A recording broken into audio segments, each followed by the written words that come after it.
Mizell Driver, that's the mother of Debbie Kirby. Miss Doris Walker, that is Ginger's mother. Miss Evelyn Kirby, as well as Paul Buck, who, from what we've heard Sunday, has gotten a more positive report. He is out of intensive care. And then Kendall Slager, that's the father of Christy Hall, are all on our sick list, our prayer list. We also want to make mention that Miss Amy Osbrook they're working to try to figure out, she has apparently a rare blood disorder, and so as they're bringing in a specialist, a hematologist, to kind of test that out and figure that out. Hopefully she can hear some good news in the coming weeks. She's at home now.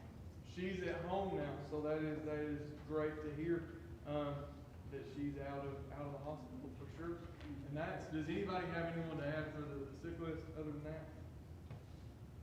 On that question, no news is good news. As far as upcoming events go, we have a wedding shower coming up this Sunday at 2 p.m. for Lee Holland and Matt Holman, and it'll be 2 p.m. to 4 p.m. in the fellowship hall.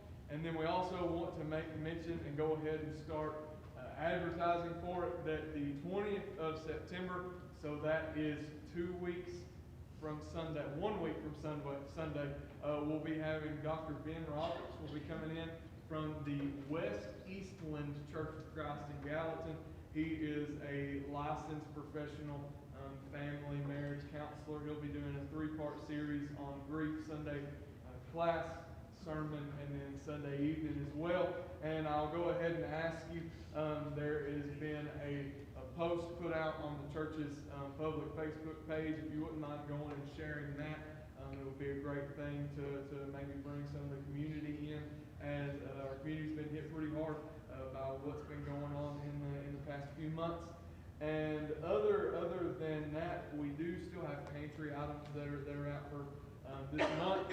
The pantry is still in the back. There's still those that are in need of canned corn, peas, fruit, green beans, and ramen noodles. So if you're going out to the store this week, if you wouldn't mind adding one of those, that would be incredible. And then the last announcement as far as the youth goes is October 9th through 11th. So 1 month from today, there will be a fall retreat at Latimer Reservation, which is about an hour and a half away. It's a Boy Scout camp. It's incredible. I've been out there before. And so if you want to sign up for that, any of our junior high and high schoolers want to sign up for that, then you can do so by giving me $20. So, or as I told the kids this evening, $20 hairs. The first person that brings me $20 hairs, I'll accept that as your payment for fall retreat. And other than that, that is all that we have for announcements. Philip has our invitation this evening, and Noah, do you have a song number for us? 377 will be the song invitation.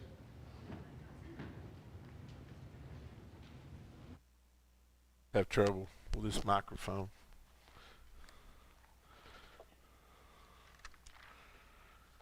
Paul was in prison in Rome when he wrote Philippians.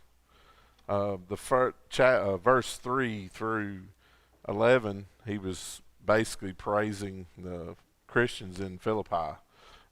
He was praising them for all the hard work and diligence they've done. But in verses 12 through 14, kind of gets to the topic of my discussion. I'll read that right now. Now I want you to know, brothers and sisters, that what has happened to me has actually served to advance the gospel. As a result, it has become clear throughout the whole palace guard and to everyone else that I am in chains for Christ. And because of my chains, most of the brothers and sisters have become confident in the Lord and dare all the more to proclaim the gospel without fear. What really stands out to me with that is in chains for Christ. Paul, everyone here has heard stories of Paul the whole time they've been growing up, how much he went through, how he started, where he began. He was putting Christians to death in the beginning. He was a changed man. He was in prison more than once. And in this situation, you know, when he says he's in chains for Christ, just kind of brings it to my mind is we need to be in kind of a way in chains for Christ. We need to show people that we're willing to go that far. Now, is it ever going to happen that we're in chains or in prison? Hopefully not. Hopefully not in our lifetimes. Hopefully not in anyone in this room's lifetime. Uh, do I see it maybe happening years down the road? Maybe. Who knows?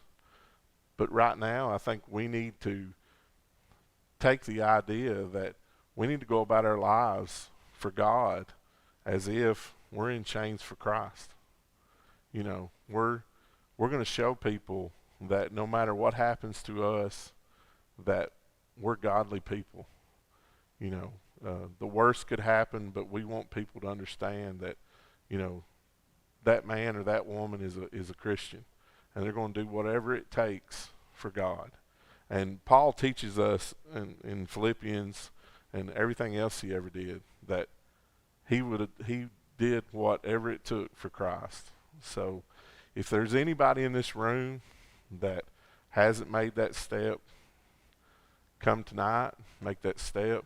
If you've fallen away and you just don't feel like, you know, that you're the Christian you need to be or the godly person that you need to be,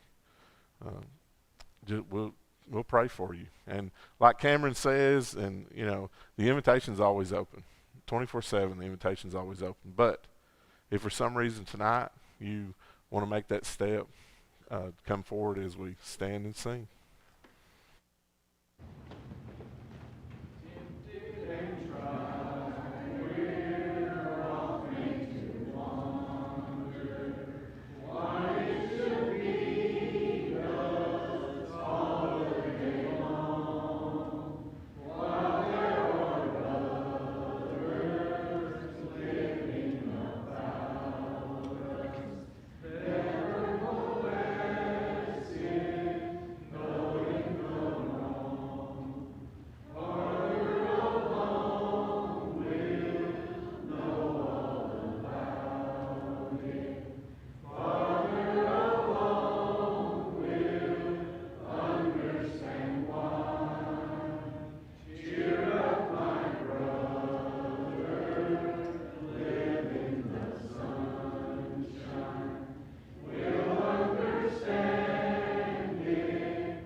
up our study on Ruth with Ruth chapter 4 this Sunday. So I'm excited for both of those. Hope to see you there. Brother Bobby, if you would you mind closing us out in prayer? Sure. Let's bow. Most gracious Heavenly Father, I want to thank you once again for the beautiful day you blessed with us, Father. Thank you for the blessing, another opportunity to be here tonight to study another portion of the Holy Divine Word. Father, ask you at this time be with the sick, the mention, comfort them, Father, be with their family. Father, be with us as we go out the rest of this work week, Father. May we be the shining example we need to be.